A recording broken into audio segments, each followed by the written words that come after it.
Shanti, Shanti, Shanti.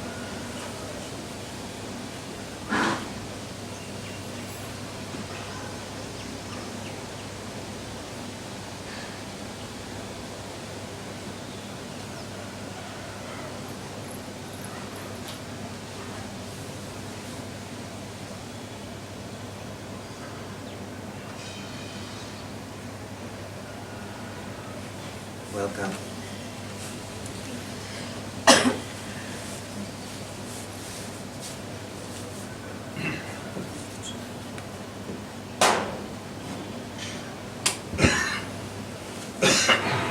Welcome.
Often, when we begin our journey, you can say, in Satsang,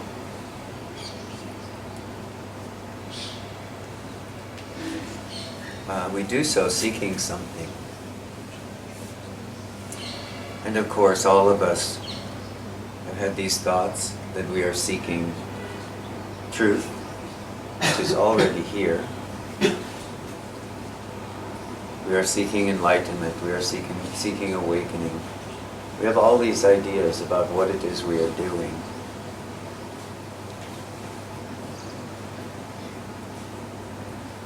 But the great joy of satsang is that we come here and we end up doing nothing. Being nobody. Going nowhere. This can come as a surprise. That what we enjoy most of all is the simplicity of our own being. This recognition that I am here, I am aware.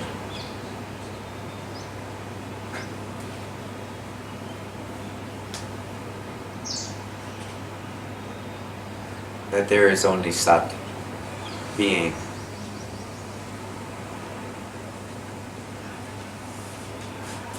And initially, there's a great deal of joy that can come when we come to our first few or many satsangs, and what we experience is this recognition that the simplicity of just being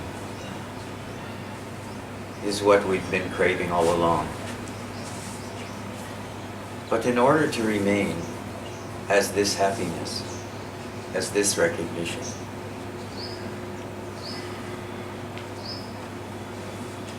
we have to recognize that the natural tendency of the mind is to go toward complexity.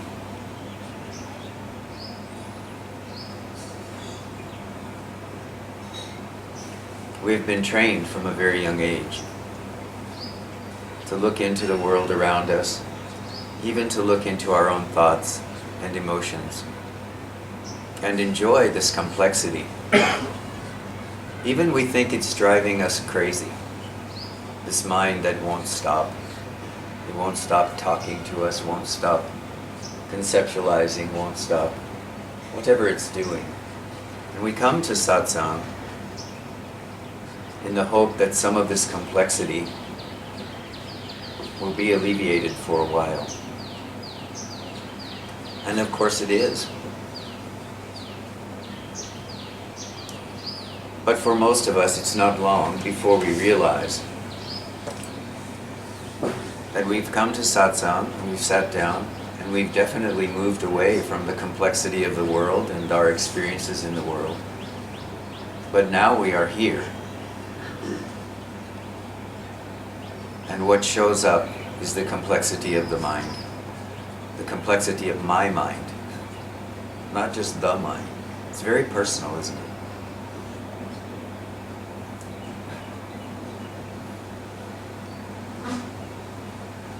So one of the reasons that I encourage you to keep coming to satsang and to keep watching satsang on YouTube or wherever, however you enjoy satsang, is because there is this natural tendency towards simplicity that starts to arise.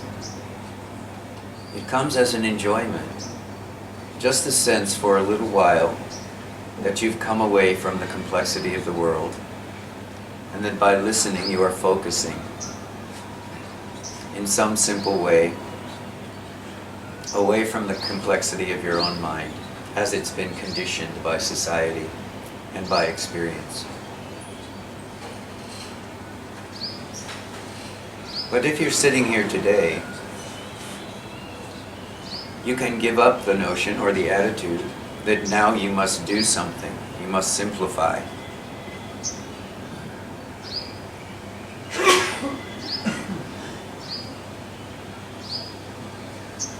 This desire for freedom, for simplicity, has already risen in you strongly enough that you have left your world, left everything behind, and come here to Tiruvannamalai, or wherever it is that you go to satsang on a regular basis. And this is an indication of your commitment to your own freedom and to the practice of simplicity.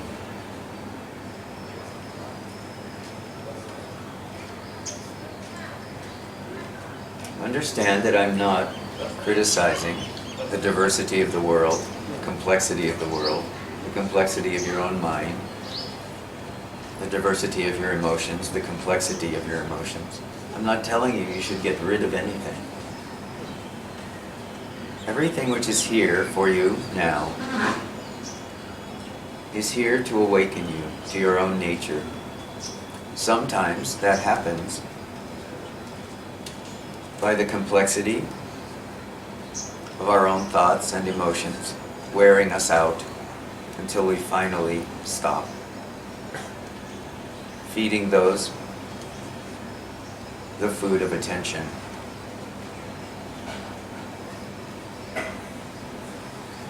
And then at some moment we realize that all we wanted was just to be here, wherever here is.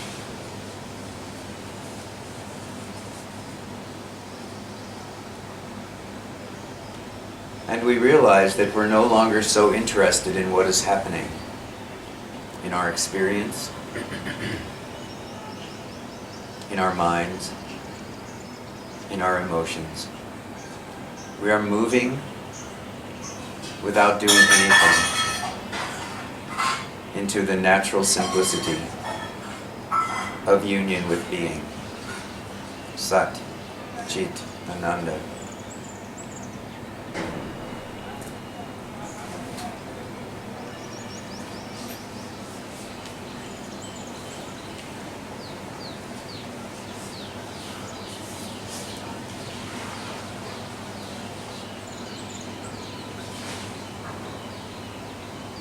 All of you that are here in this room have already made this commitment, whether you realize it or not.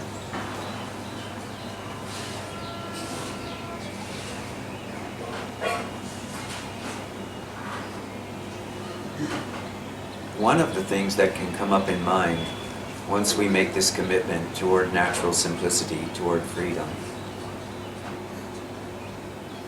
is a resistance to let go of the diversity, of the complexity of the mind.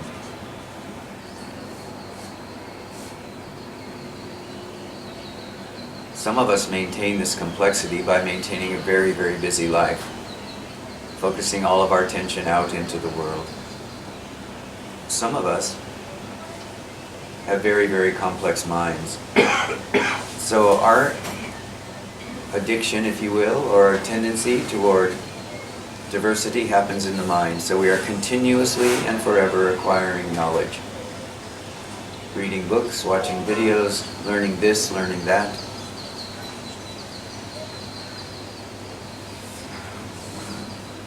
Stimulating and feeding the mind, because this is what gives us that sense of being alive.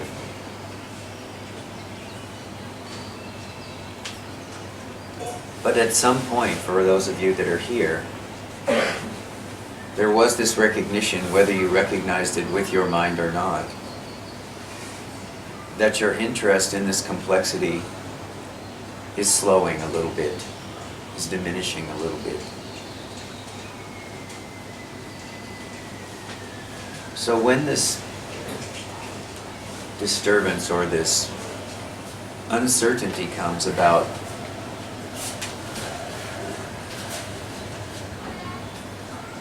what will happen to me if I keep letting this natural simplicity unfold?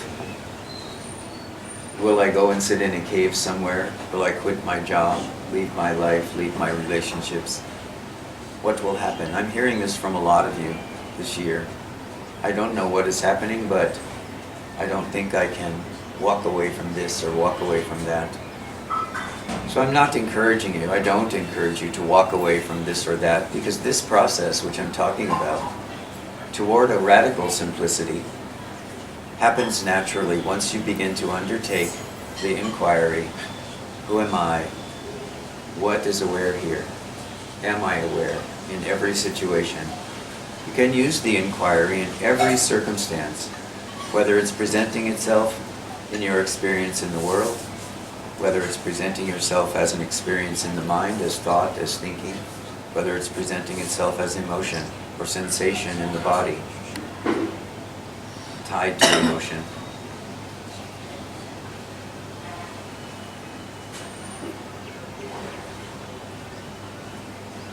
But I do want you to know that this unfolding of simplicity is happening as a part of your maturing process in the discovery, the remembering of who you are.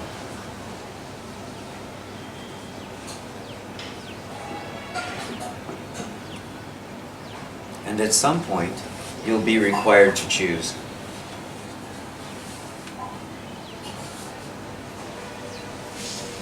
Do that now. Choose the unfolding simplicity in your own life. By doing so, you're choosing what has brought you here.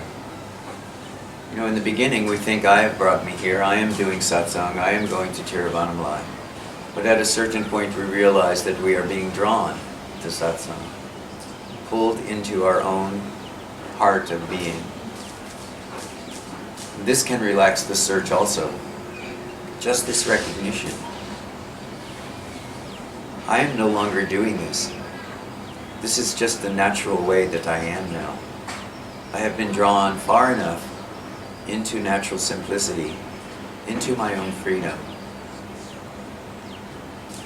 that there is nothing left to do but to let go of complexity in mind, in the world, in experience, in emotion. For most of us, this doesn't come easily. It usually comes when we come to the recognition that we're wearing ourselves out, trying to understand everything about our experience, about our mind, about our emotions. And we become willing in that moment to just stop, to just sit here in our own being, without anything to know or anything to do, without anywhere to go, or anyone to be. We relax into the simplicity of this moment in which the only thing that is very evident is I am aware.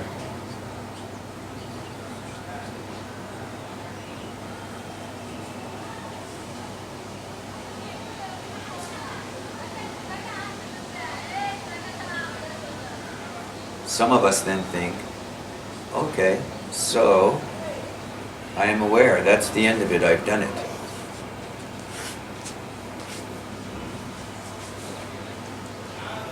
But then even the idea, the concept, I am aware, the concept I, begins to become frayed around the edges.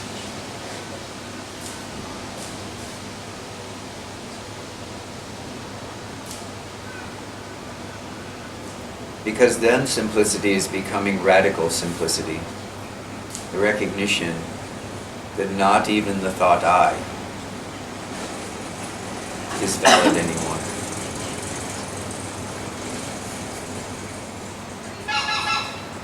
That somehow I has dissolved into nothing.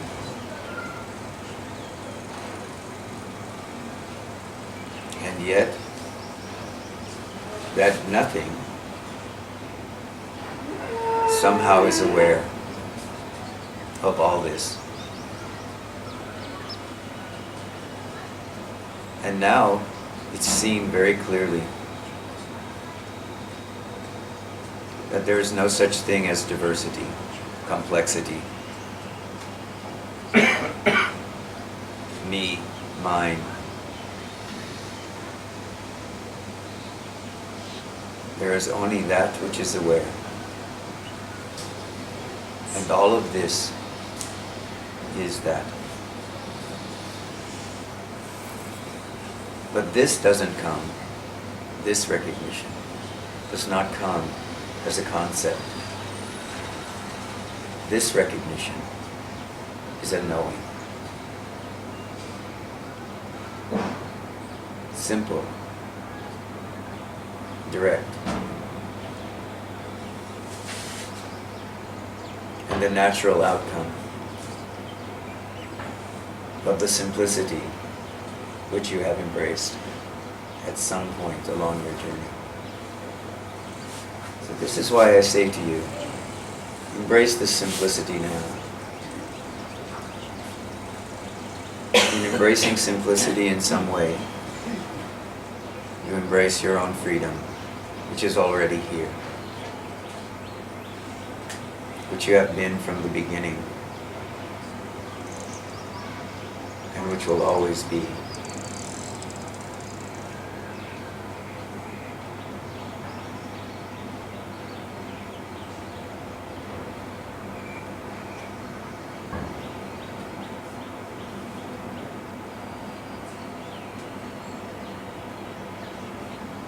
You are that which cannot be pointed to, that which you can only be.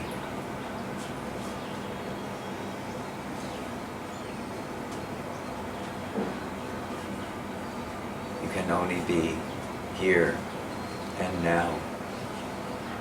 It's not somewhere in the future.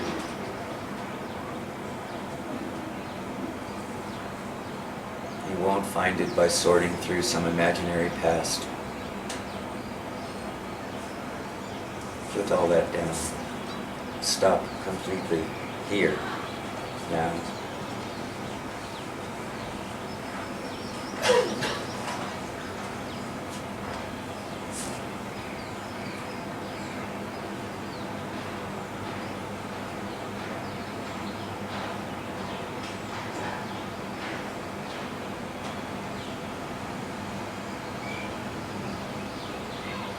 Stop until the thought, even to stop, doesn't occur to you.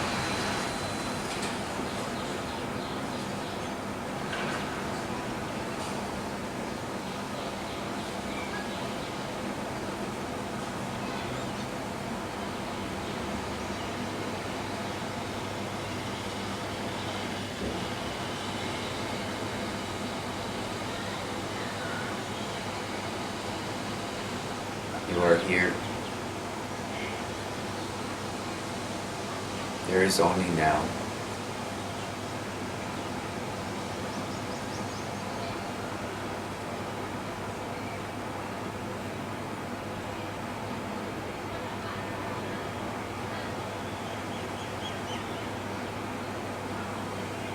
Embrace this radical trust and this radical simplicity. It is your nature. You are the one you have been looking for. Here, now.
So, who has something today? Anyone?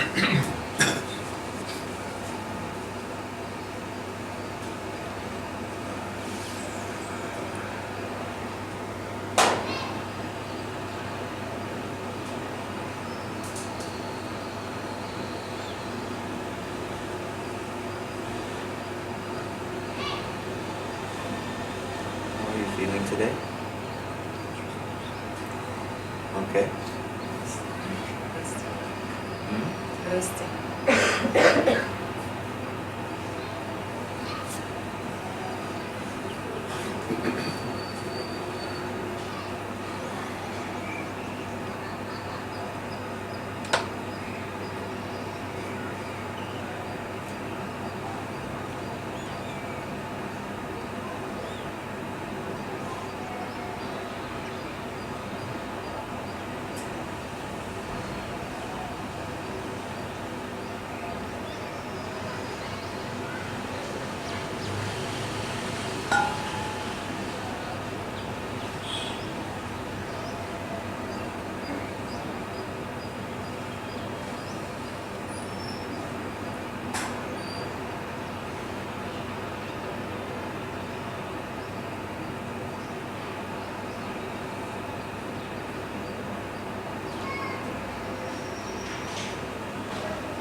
this is more or less an intellectual question, but arise after some experience.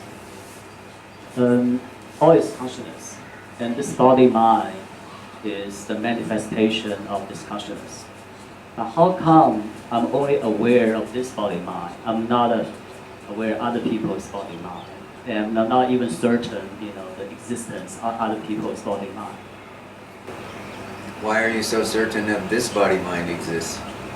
Because such the existence, I'm certain this existence, but existence of the consciousness. But this body-mind seems to me is the manifestation of this such. Sat, by definition, has no manifestation. Sat is its own. Being is its own. Consciousness is its own. You can't even say its own, right? Because this implies it is a thing. It is not a thing. It's just here. That's all we can say about it. It appears to be here. It is what animates, illuminates the whole experience of body, mind, and world. This is why Sri Ramana said, investigate. Ask the question, who am I? He didn't say, who is he? Who is she?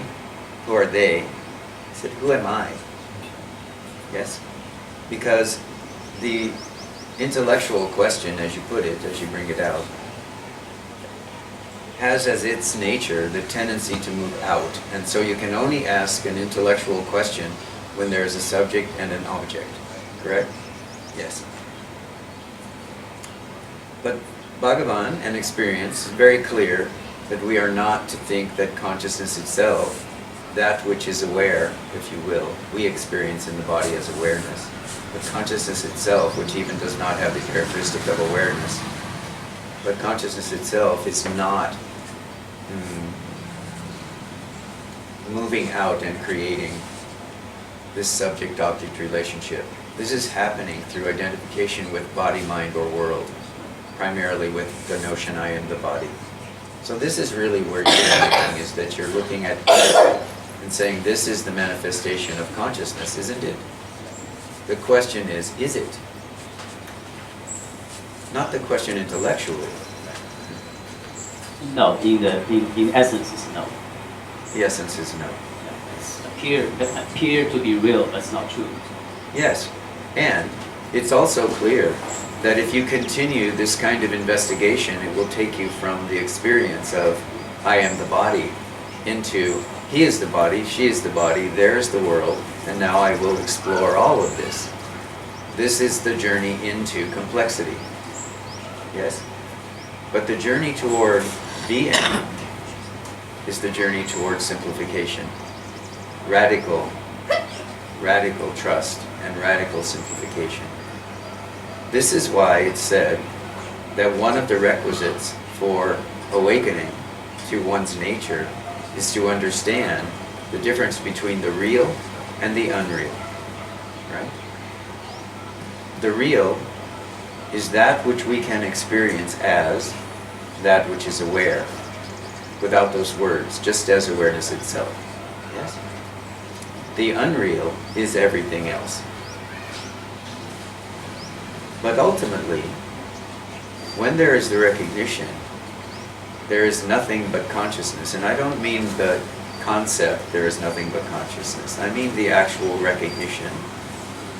There is only awareness, and all of this is that. It goes like this maybe, when all of this is that. Then it can be seen, yes, consciousness is in fact all of this. Not by its separate nature. As soon as anything becomes separated from its nature as consciousness, as bliss, as being, it is immediately begun the process of veiling that says, I am separate. So this was the foundation, is the foundation for Bhagavan, for Sri Ramana, for Shankaracharya, for saying, ask this question, who am I, is to go back through the experience of I am the body, I am the mind, and into the simplicity of natural awareness. from this position, or if you can call it that, it's not really a position because there's too much allness in it, too much oneness in it, but from this place it can be seen that all of this was the illusion. Yeah. And this strengthens we do this by beginning to strengthen our discrimination, to know the difference between what is real and what is unreal.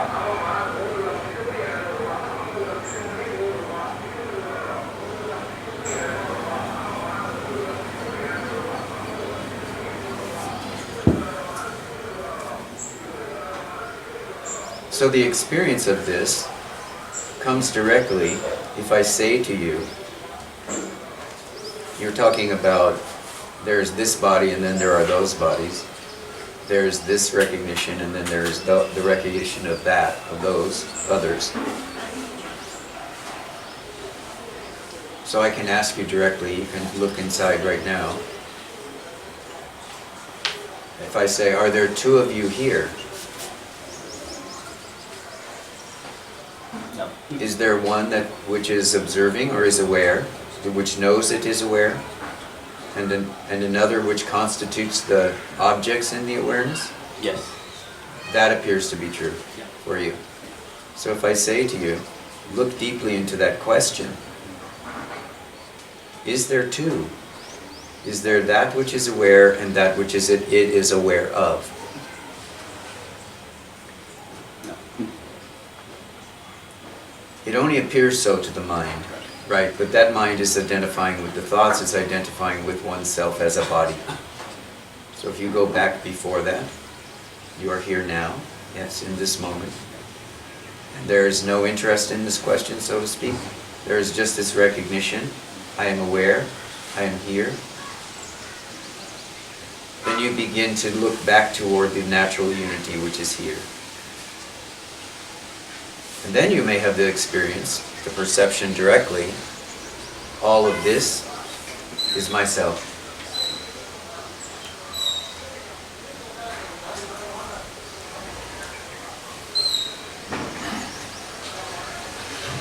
But then, of course, the question arises from that experience, what is myself? Look for that.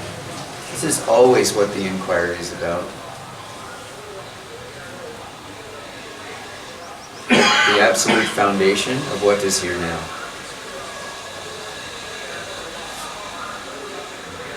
Rather than toying with the objects that appear to be here now.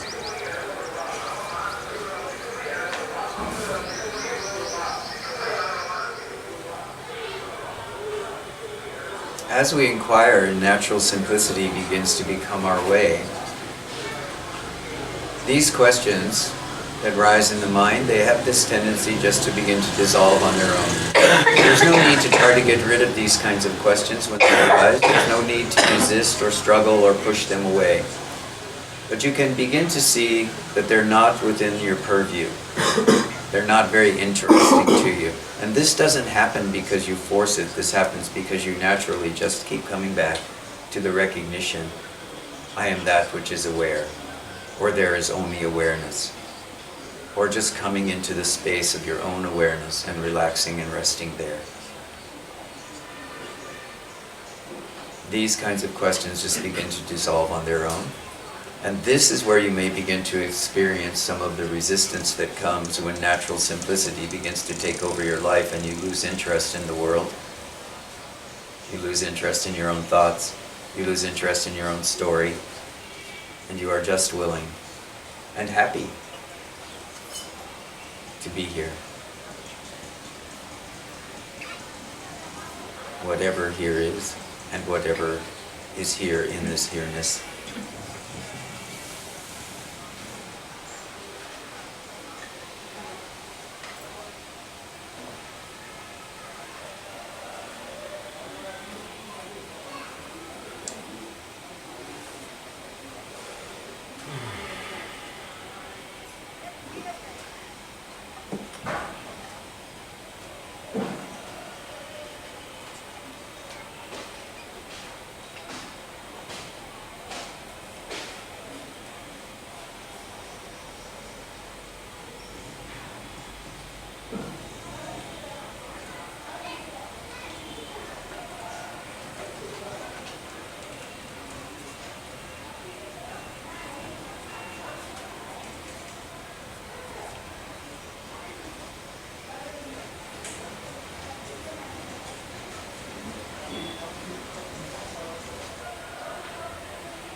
question is about practicing. Is it dirty?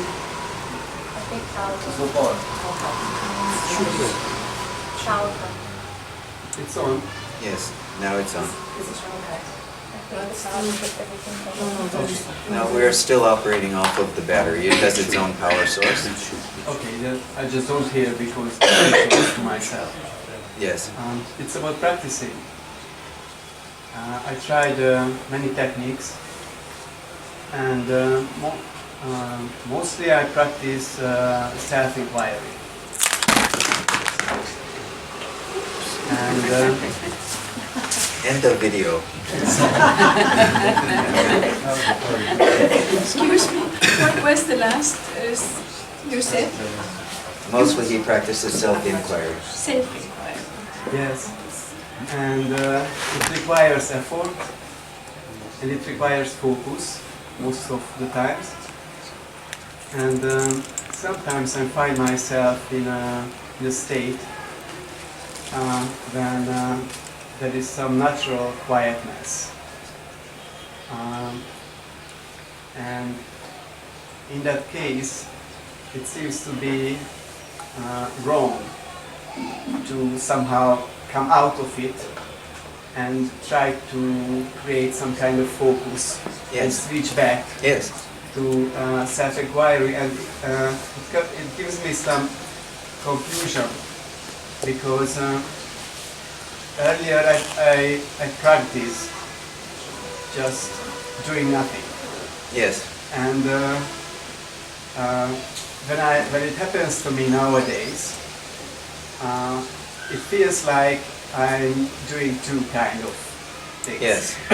And I was here 2 years ago, and I had the experience that these two ones are the same. But mostly I feel that these two ones are completely or different. Yes. And there's some confusion, there's no exact question.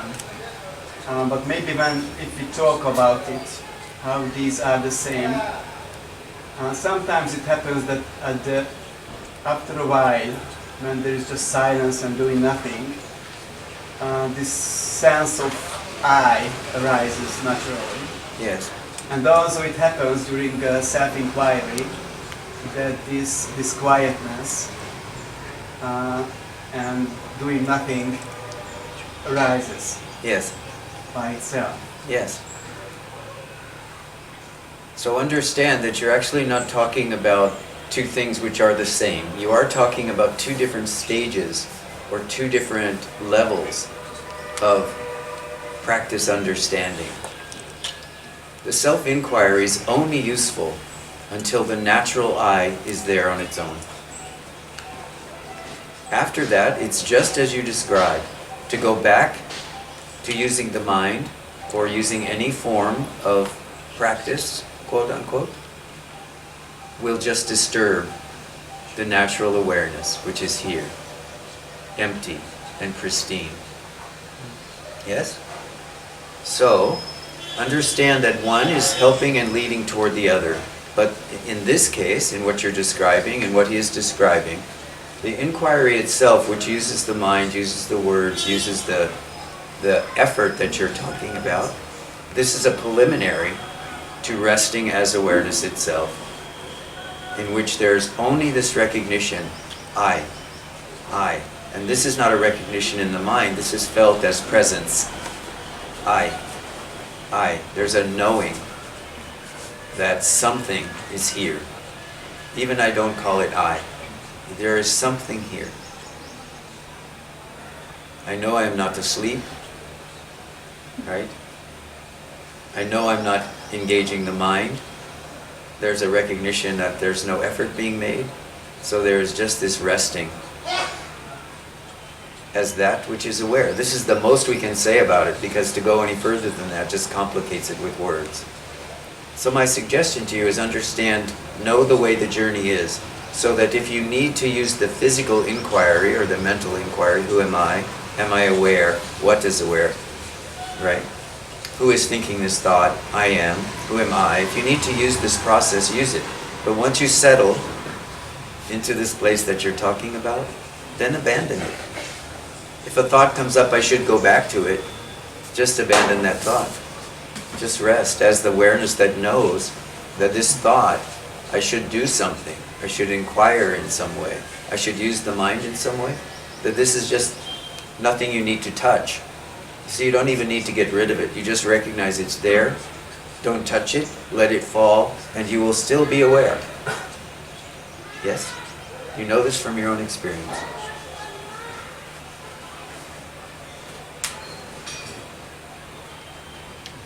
In some ways, in a certain way, as we begin to practice, we begin to see that there are certain sort of levels and states that we seem to go through, and that inquiry seems to bring us to these levels and states. But it's also important to know where the levels are in some way, so that when this kind of confusion arises, we make a choice in favor of simplicity, in favor of doing nothing, of being no one, of going nowhere, of just remaining as this awareness itself.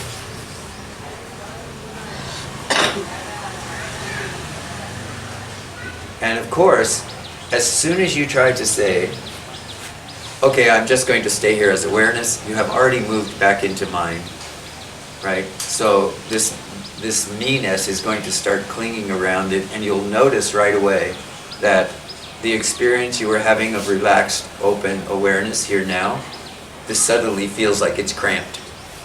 It suddenly feels like it's restricted.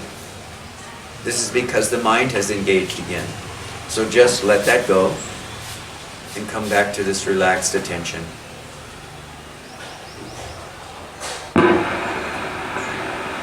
We are back. Well, the power is back anyway. We were always here.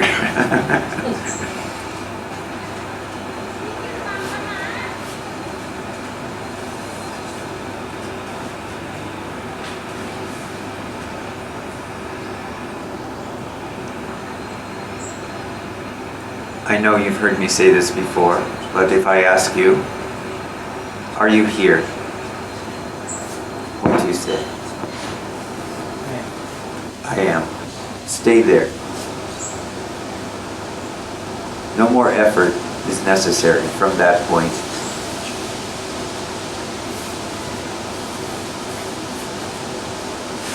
Just remain as that.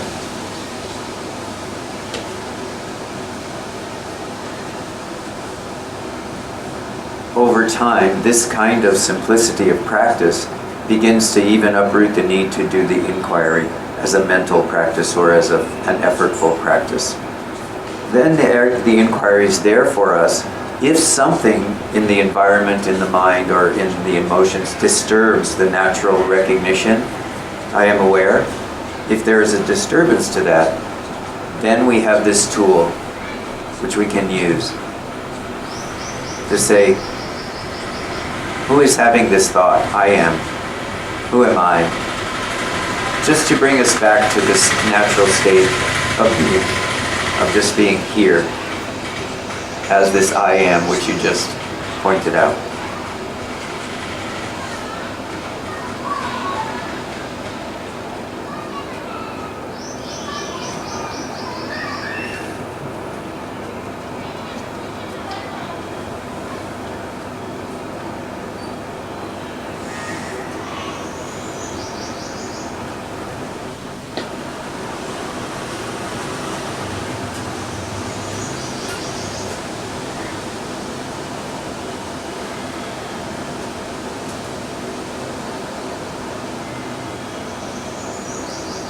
I say to you all often, you are already that which is aware.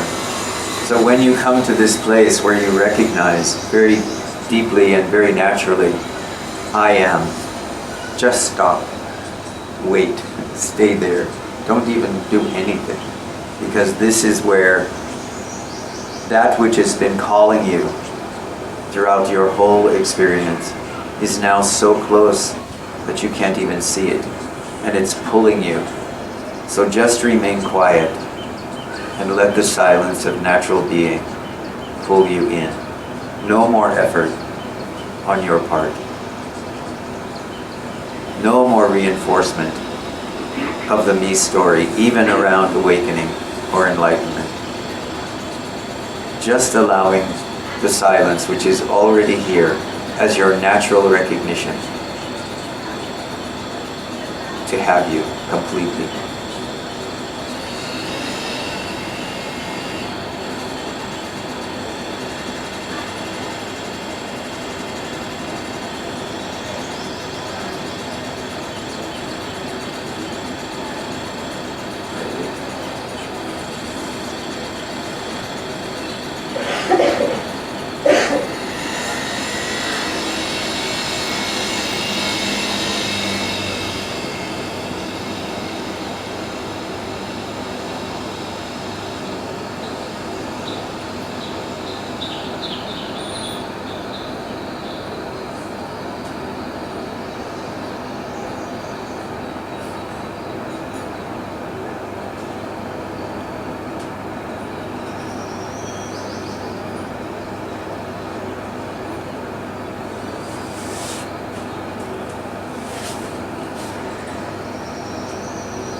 Trayambakam yajamahe sugandhim pushtivardhanam urvarukamiva bandhinam mrityor mukshiyamamritavam svaha bhuva bhu om sat jung ham om.